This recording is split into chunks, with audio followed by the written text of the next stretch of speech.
7 minutos. 14 de outubro de 2020, a gente vai começar a nossa aula. E aí, a gente estava resolvendo algumas questões na aula passada. Acho que a gente resolveu 3 ou 4, não lembro. E aí a gente vai continuar resolvendo essas questões e continuar explicando e tirando dúvida. Vamos aqui continuar na questão 4. Você pode ler para mim, aqui onde está sublinhado? O direito é uma ordem que atribui a todo membro da comunidade seus deveres e, desse modo, sua posição na comunidade, por meio de uma técnica específica, prevendo um ato de coerção, uma sanção dirigida contra o membro da comunidade que não cumpre esse dever. Isso. Então, Ian e Thaisa, para que serve o direito na nossa sociedade? Para geralmente garantir que não tenha, como é que fala, algum certo tipo de desrespeito contra uma certa pessoa. Tipo Isso. assim, pior que eu não lembro. Isso, realmente, garantir os nossos direitos, né? E que esses direitos sejam cumpridos, né? Rigorosamente, mas também, se alguma pessoa, né? Se algum indivíduo comete uma infração, né? Um crime, uma, uma ação, né? E é essa ação que infringe, né? As leis e as regras e também as leis morais e regras sociais da sociedade, esse indivíduo seja punido, né? Com direito à defesa. Isso. Então, e aí esse indivíduo então vai sofrer uma coerção, uma sanção, né? Pelo não cumprimento do seu dever, né? Do seu dever enquanto cidadão. Porque nós, enquanto cidadãos, nós temos direitos, mas também nós temos deveres. Então, o direito, então, essa vai ser essa ordem, né? Essa ordem que vai atribuir a todo membro da comunidade, né? De seus deveres. E aí já entra as características dos fatos sociais, a todos os membros da sociedade, da comunidade. Então, o direito é para todos, né? Sem distinção de qualquer natureza, independente se é homem, mulher, rico ou pobre, negro ou branco, juiz ou desembargador. Então, o direito, né, vai atribuir essa ordem a todos os membros da comunidade.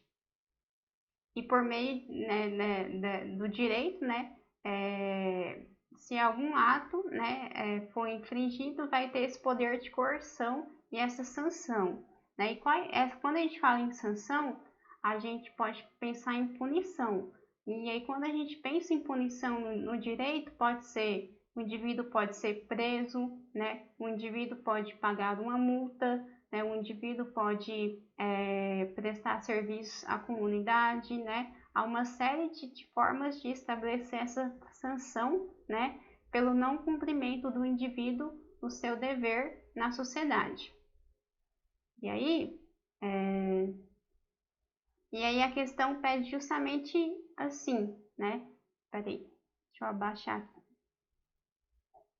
Opa, sumiu muito. Então, aí a questão pede assim, relacionando a definição, né, de direito de Kelsen e as definições das características dos expostos por M. Durkheim, qual delas relaciona ao direito? Né? Entendeu a pergunta? Então, relacionando a ideia do direito, né, e a definição das características de fatos sociais expostos por Durkheim, qual que relaciona ao direito? Quais dessas características, então, do fato social de Durkheim vai se relacionar ao direito? Letra A, aparente. Letra B, introspecção. Letra C, exterioridade. Ou letra D, coercitividade. Qual que vocês acham que é? Eu acho que é a letra D, coercitividade. Exatamente, a coercitividade. Então, o direito, né, vai fazer com que o indivíduo se sinta pressionado a agir de determinada forma, né, a cumprir ao cumprimento de seu dever, senão ele vai, aqui até na alternativa vai dizer que ele está prevendo um ato de coerção, ou seja, ele sabe que se ele não agir daquela forma na sociedade, ele vai sofrer uma coerção, que nós podemos entender também como punição, né, como sanção. Então, de novo, a gente pega o uso da máscara. Hoje, o uso da máscara se tornou o quê? Algo obrigatório a todos os indivíduos, independente se é homem, se é mulher, se é rico, se é pobre, se é juiz, se é desembargador, se é o presidente, todos os indivíduos têm que usar a máscara. O que acontece? O indivíduo sai sem a máscara, ele vai sofrer uma coerção, e com isso ele vai sofrer uma sanção, e com isso ele poderá ser punido. De que forma? Através, por exemplo, Vai ser multado. de uma multa, né? Em algumas cidades, e até mesmo aqui em Goiânia, dependendo do lugar que você vá, né? Você pode ser sim multado, ou você não entra no estabelecimento comercial. Agora tá passando um carro do milho verde aqui em casa, não releva. Eu desconheço algum lugar público que você pode entrar sem máscara, né? Todos os lugares você tem que entrar com máscara. E aí, se você está sem a máscara, você não entra, né? Então, alguma dúvida nessa questão? Não, né? Então, o direito vai estar relacionado justamente com a ideia dos fatos sociais de M. Durkheim, no que diz respeito à coercitividade. Alguém lê para mim a questão 5? Durkheim, ao definir o conceito de fato social, assinalou 4 características constitutivas sem as quais o referido fenômeno não é integralmente apreendido. São elas a distinção, o individualismo, a luta de classes e a anomia. B, o poder de coerção. Calma aí. É a letra A? Definir o conceito de fato social, 4 características. A distinção? Não, ele não fala disso. Individualismo? Também não. Luta de classes? Nem é ele que fala sobre luta de classes. Quem fala luta de classes é o Karl Marx. E a anomia não está dentro do contexto. Então, a alternativa A está incorreta. Alternativa B. Vamos ver a B, então. Pode ler. O poder de coerção, a existência de alguma sanção determinada contra quem tentar agredi-lo, a resistência generalizada contra quem tentar violá-lo e a independência de qualquer forma individual. O poder de coerção, sim, né? M. Durkheim, né, diz do poder de coerção do fato social. O que seria esse poder de coerção? O indivíduo vai se sentir obrigado a agir de determinada forma, embora ele não queira, pois ele sabe que se ele não seguir essa maneira, essa regra, essa norma, ele vai ser punido, né? Através de uma sanção, e essa sanção pode se dar de várias formas: multa, ser preso, prestar serviço à coletividade, discriminação, segregação, exclusão e até mesmo bullying seria essa coerção.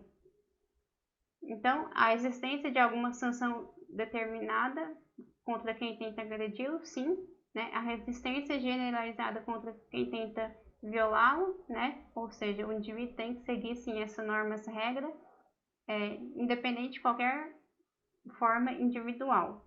Sim, ele também é obrigado. Então, a alternativa correta seria a letra B. Alguma dúvida nessa questão, nessa alternativa? Não. Então, vamos ver então por que a C está incorreta. E as demais também. Letra C. Leia, Luiz Fernando. O poder de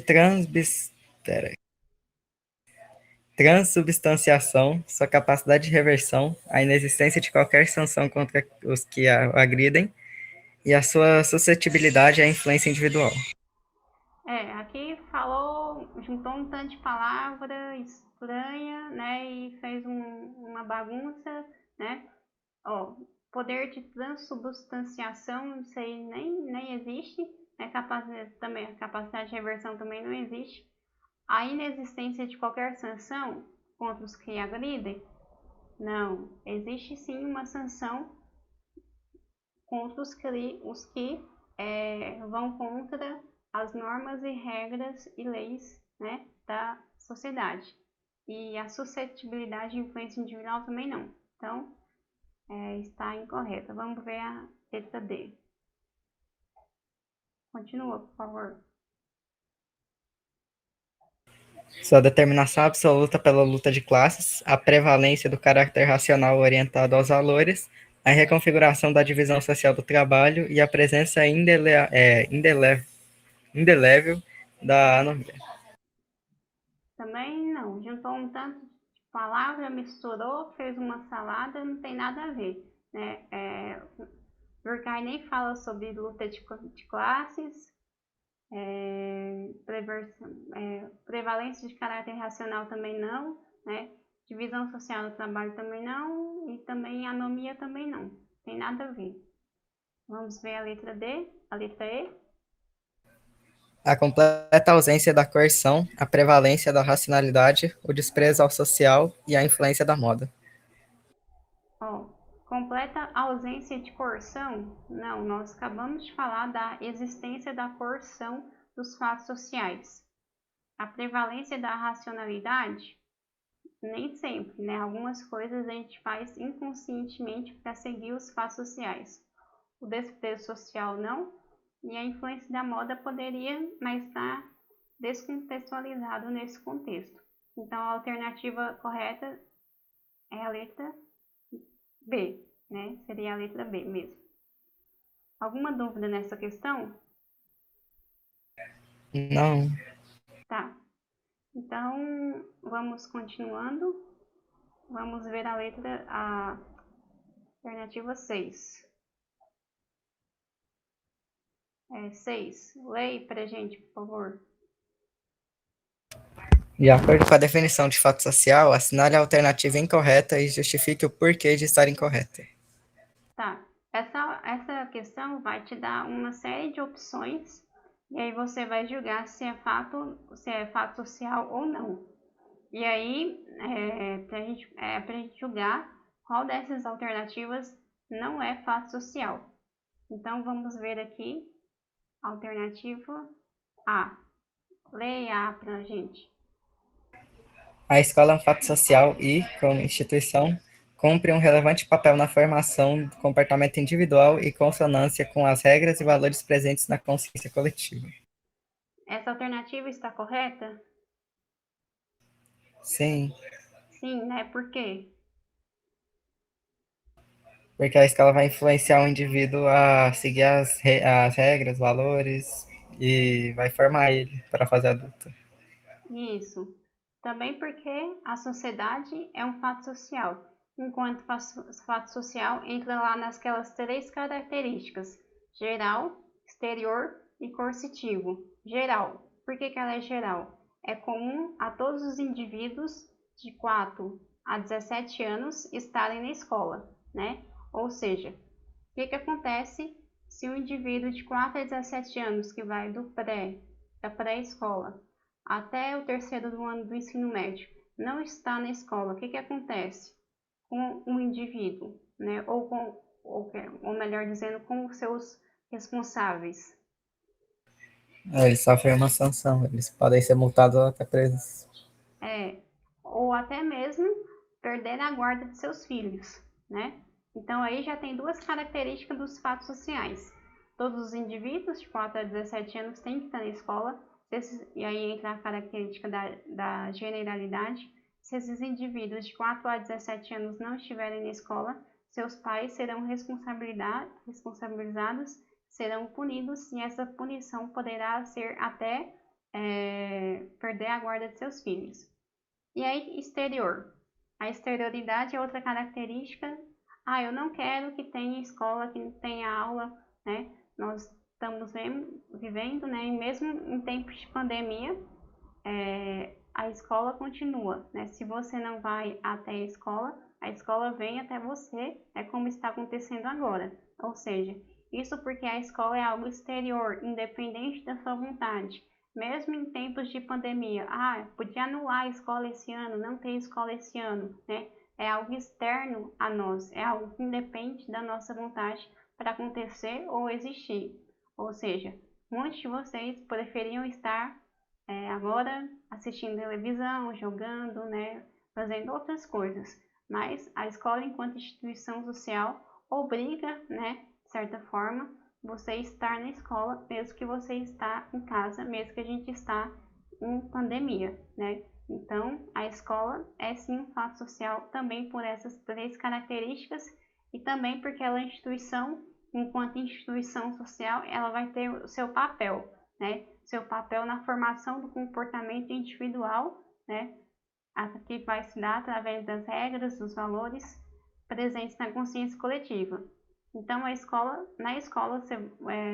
a gente vai aprender não só o português, a matemática, mas também maneiras de ser na sociedade. A gente vai aprender a socialização, né? Desde lá da educação infantil, que o menino vai, não para aprender as coisas, mas para socializar, né? Se socializar, aprender as regras, as normas, né? Os valores. Então, essa alternativa é uma alternativa correta. Nós não vamos marcar essa porque está pedida a incorreta. Alguma dúvida nessa alternativa? Não. Então, vamos ver a alternativa B. A arquitetura de nossas casas constitui um fato social, na medida em que seguimos padrões e obedecemos a um senso estético exterior às nossas consciências individuais. Isso. Eu não gosto de dar esse exemplo de arquitetura como exemplo de fato social, mas já que essa é uma questão de vestibular, de Enem, é bom a gente analisar também. A arquitetura na nossa casa, então, vai constituir um fato social. Por quê? Porque as casas estabelecem um padrão, né? E também um senso estético, né? Que é exterior às nossas consciências individuais. Ou seja, quando a gente vai fazer a nossa casa ou construir a nossa casa, a gente vai fazer uma casa conforme os padrões de casa que existem na nossa sociedade. Ou seja, a gente não vai fazer uma casa diferentona, né? Vou fazer um telhado circular com bolinhas amarelas, né? Não, a gente segue um padrão, né? Ou seja, e quando a gente tem uma casa muito diferentona, né? Isso chama atenção. Então, a gente vai seguir esse padrão estético não só na arquitetura das casas, mas também na nossa maneira de se vestir, né? Nas nossas escolhas, nos nossos objetos, ou seja, nos carros, né? Tudo segue um padrão estético, né? E aí por isso que tá dentro do conceito de fato social, porque a gente obedece esse padrão, né? E esse padrão é exterior às nossas consciências individuais, né? Eu quero fazer uma casa com telhado rosa brilhante, com bolinhas amarelinhas, com um telhado estelar, não sei o que, não sei o que. Geralmente a gente não vê muito isso. Geralmente a gente vê casas com telhados com telha marrom, né? Com paredes retas, com uma cor sólida, né? Da mesma coisa os carros, né? A gente já compra os carros padronizados.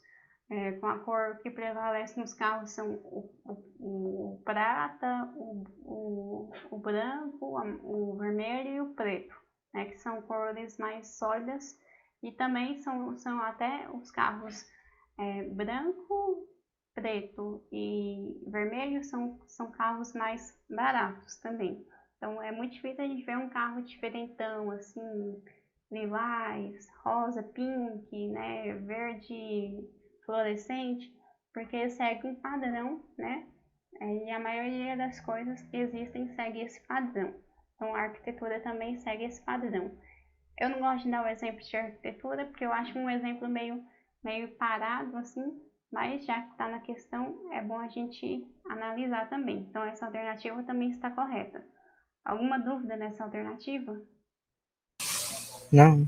Tá. Não, tranquilo. Vamos ver a letra C. Alguém lê para mim a letra C? O sistema eleitoral é um fato social porque pertence à esfera da vida política. Tá. Tá certo essa questão? Acho que tá. Tá. Tá. Vamos tirar essa dúvida, né? Alguém aqui vota ou vai votar ou já tem o título? Não. Ninguém tem o título aqui?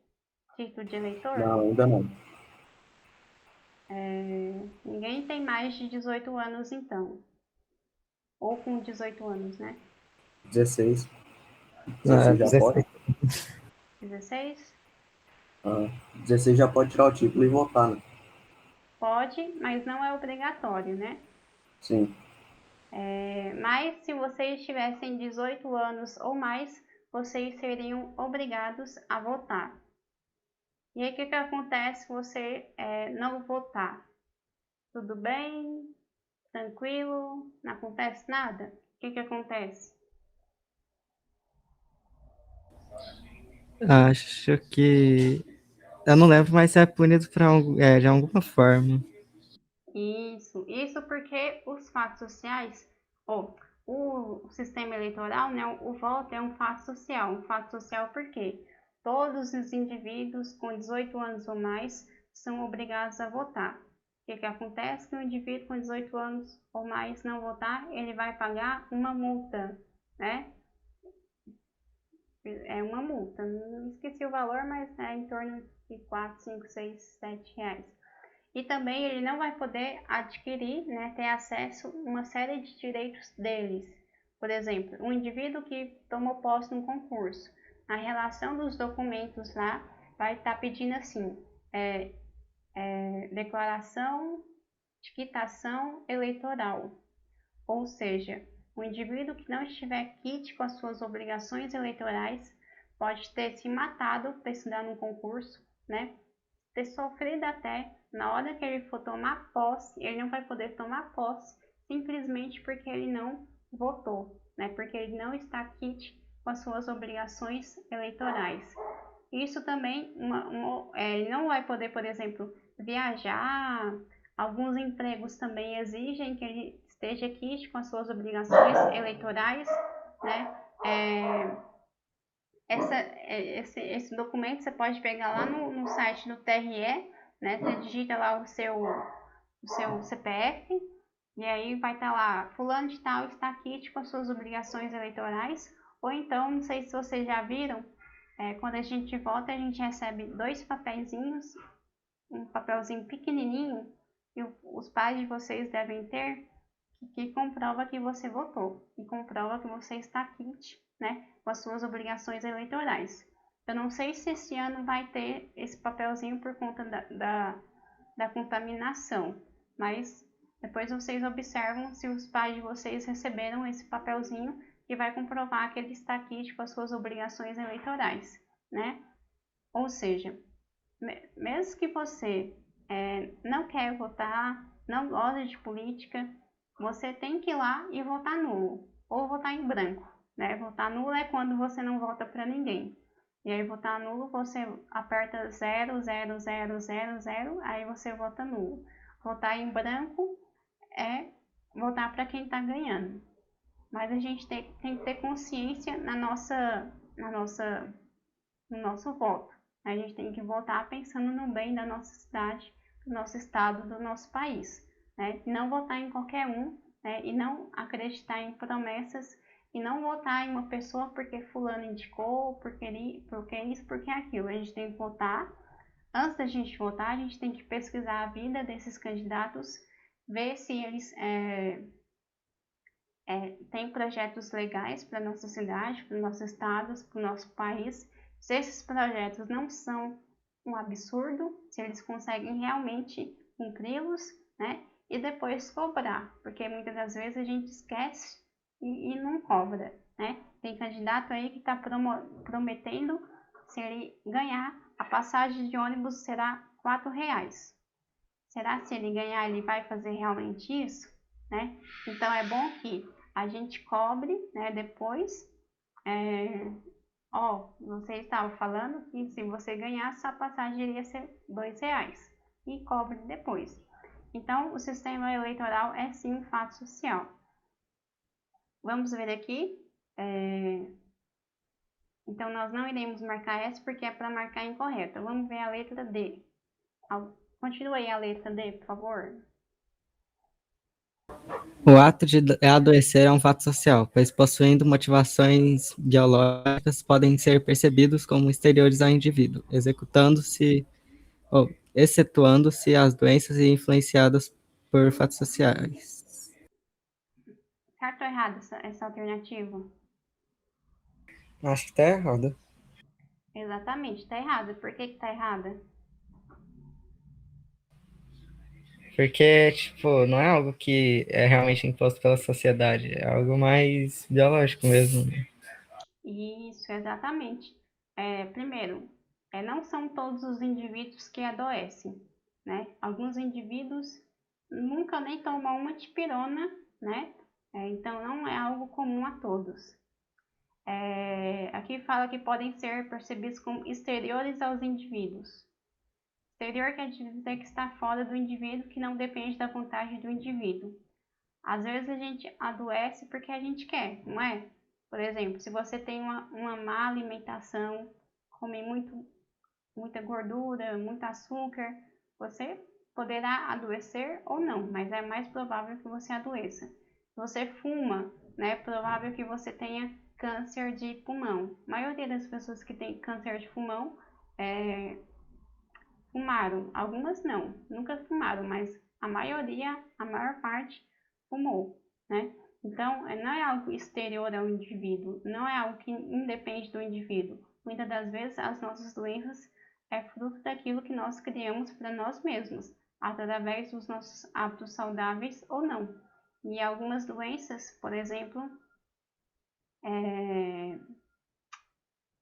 algumas pessoas pegam, outras não, né? Por exemplo, o coronavírus. Algumas pessoas são saudáveis, pegam e morrem. Outras pessoas têm a saúde ruim, não pegam, nunca pegaram, né? E vão continuar saudáveis. Então, o ato de adoecer não tem nada a ver com o fato social. Então, a alternativa incorreta, nós iríamos marcar, seria justamente a letra D. Alguma dúvida nessa questão? Não. Tá. Vamos continuar. Aqui eu repeti. Vamos ver aqui a próxima questão. Só um pouquinho. A 7 repetiu. A gente já fez essa.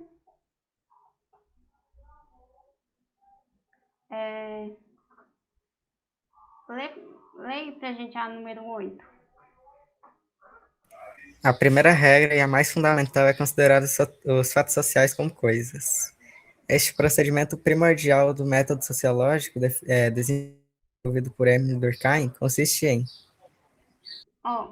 fato social. Emile Durkheim vai dizer que nós devemos considerar os fatos sociais como coisas. Como assim como coisas? É engraçado isso, do jeito que ele fala, mas é coisa como algo externo a você, algo fora de você, né? É muito difícil um sociólogo analisar a sociedade, já que ele está inserido na sociedade. Então, Emile Durkheim vai dizer que nós devemos analisar a sociedade como coisas, algo fora de nós, algo distante a nós, para que esse nosso objeto, né, não sofra influência do nosso senso comum, né? Então, a gente deve ter um distanciamento do nosso objeto de estudo. E aí, por isso, nós devemos considerar os fatos sociais como coisas. E aí, a gente vai analisar como que se dá isso. Vamos ver aqui a letra A, por favor. Leia a letra A. identificar os fatos sociais mais volúveis e que variam conforme os anseios individuais para, assim, definir sua explicação objetiva. Não, isso não consiste em identificar, analisar os fatos sociais como coisas. Deixa eu ver. Vamos ver a letra B. Aprender os acontecimentos da sociedade a partir da consciência individual do pesquisador.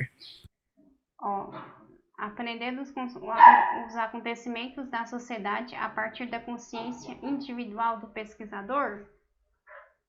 Não, né? O pesquisador não deve analisar a sociedade a partir da sua consciência individual, porque ele vai estar influenciando o seu objeto de estudo. Então, não. Vamos ver a letra C. Afastar a sociologia do padrão científico encontrado nas ciências naturais. Também não. A sociologia, né, deve ter o mesmo padrão científico encontrado nas ciências naturais, né? Por exemplo, vai analisar lá uma célula. Você, enquanto cientista, está fora dessa célula. Você olha essa célula pelo microscópio, né? E aí o cientista da sociedade, que é o cientista social, que é o sociólogo, já que ele está inserido nessa sociedade, é como se ele fosse parte dessa célula, como se ele fosse a membrana da célula, né? O átomo dessa célula, ele deve se distanciar dessa célula, né? Analisar essa célula como uma coisa e analisar a sociedade através de um microscópio, né? É como se ele saísse dessa célula, né? Saísse desse átomo que ele faz parte da célula e analisar a célula como uma coisa. Ou seja, afastar do padrão científico, não. Deve ter um padrão científico também. Leia a letra D, por favor. Estudar os fenômenos sociais como algo exterior aos indivíduos conscientes que os concebem, por meio de observações e experimentações. Isso, essa alternativa é a alternativa correta. Ó, estudar os fenômenos sociais, né? O que seriam esses fenômenos sociais? São aquilo que acontece na nossa sociedade. Desemprego, e todas as consequências do desemprego, violência, né? Discriminação, desigualdade. Então, estudar os fenômenos sociais como algo exterior aos indivíduos conscientes, ou seja, fora dos indivíduos conscientes, né? Daqueles que vai entender e analisar a sociedade, né? Fora do que eu, enquanto cientista, né, vou analisar por meio de observações e experimentações. Isso que seria analisar a sociedade como coisas, né? Estudar os fenômenos sociais como algo exterior à minha consciência de mim, né, enquanto cientista. De qual forma? Por meio da observação, né, e das experimentações. Então, a alternativa correta seria a alternativa D. Vamos ver a letra E, por que ela está incorreta. Analisar cientificamente a sociedade a partir das representações do senso comum. Jamais, né? Jamais nós devemos analisar a sociedade a partir do senso comum. Por quê? Porque a sociologia é uma ciência, né? Enquanto ciência, ela tem métodos próprios de investigação, ela vai analisar a sociedade com rigor e com caráter científico da mesma forma que as ciências da natureza. Tá, alguma dúvida nessa questão? Não. Tá. Também não. Vamos ver então a questão 9 para a gente terminar. Leia aí a 9, por favor. O modo de vestir determina... pode ler. Tá. O modo de vestir determina a identidade de grupos sociais, simboliza o poder e comunica o status dos indivíduos. Seu caráter institucional assume grande importância à medida que inclui ou exclui indivíduos de categoria ou estratos sociais.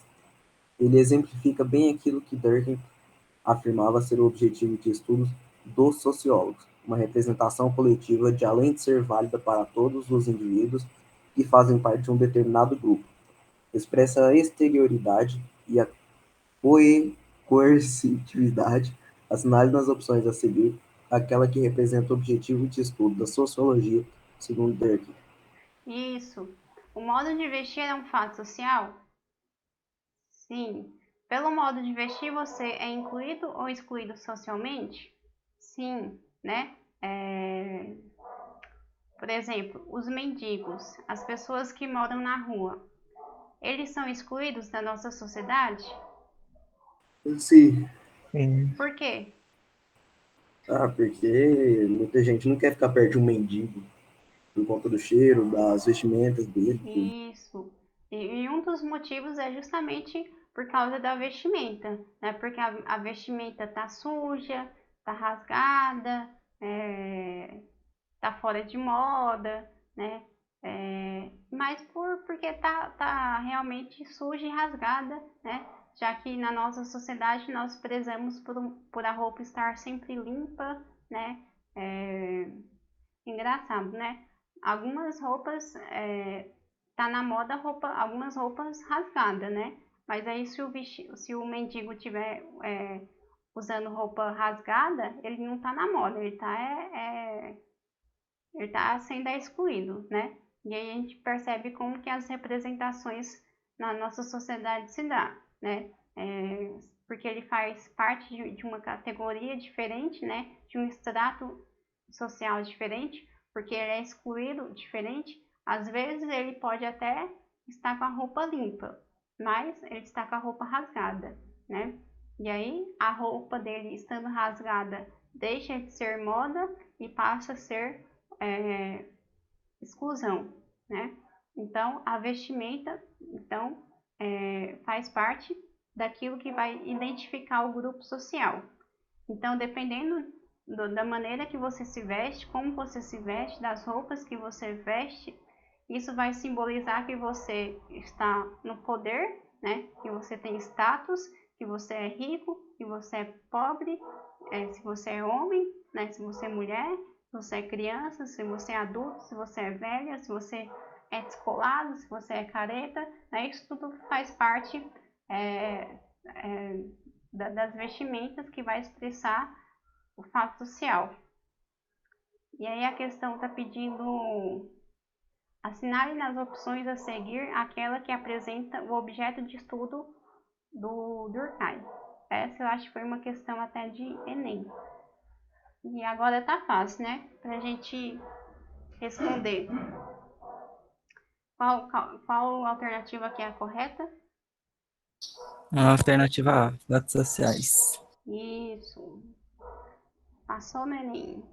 Vamos ver aqui a questão 10 pra gente terminar e almoçar. Leia a 10, por favor.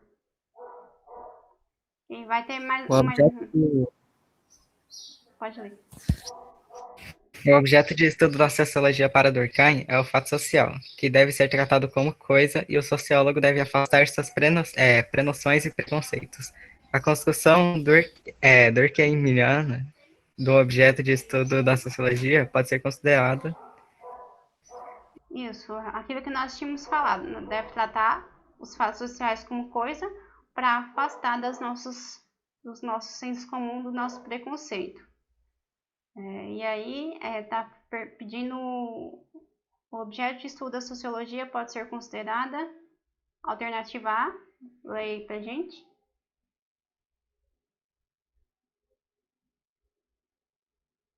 Leia, Luiz. Positivista, pois se fundamenta na busca de objetividade e neutralidade. Isso, essa alternativa é a alternativa correta, né? Durkheim, ele é positivista, né? Ele foi discípulo de Auguste Comte, né? E aí ele fundamenta a busca da objetividade, né? E a neutralidade. O que significa a neutralidade? O que quer dizer ser neutro? Não se importar com opiniões alheias ou algo assim. Não ser influenciado, né, por exemplo, pelo senso comum na análise do seu objeto de estudo, né? Por isso que o cientista deve ser neutro, né? Quando você vai analisar lá, por exemplo, uma célula, você, você tem que ser neutro, né?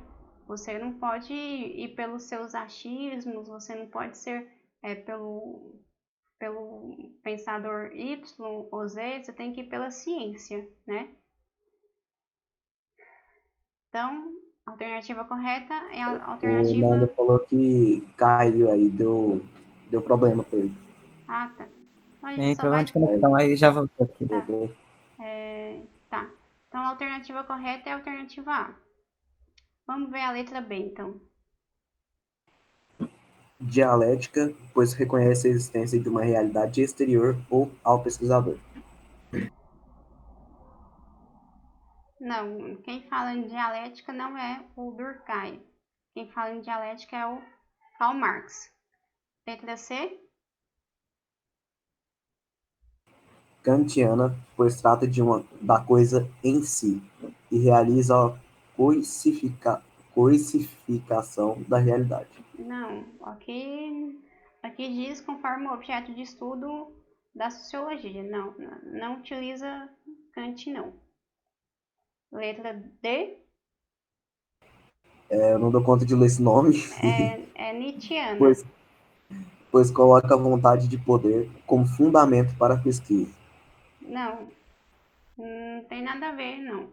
Não utiliza Nietzsche para analisar a sociedade também, não. E letra E?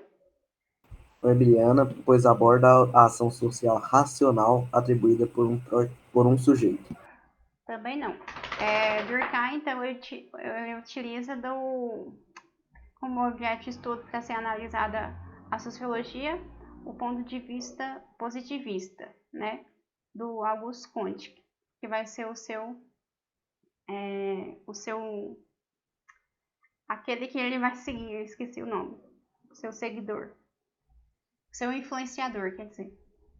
Então, nós terminamos aqui as questões. Alguma dúvida? Não, Tá. E aí, então, Não. na próxima aula ao vivo, daqui em 15 dias, a gente vai mudar de assunto, tá? Eu acho que eu vou pegar as questões que eu já passei para vocês e corrigir. Ok. Então, agora já deu a nossa hora. Qualquer dúvida, vocês podem me enviar pelo Zap ou pelo grupo. E até daqui 15 dias, tá? Uhum. tá, obrigado, Obrigada, pessoal. meninos. Obrigada, Thaís. Até mais.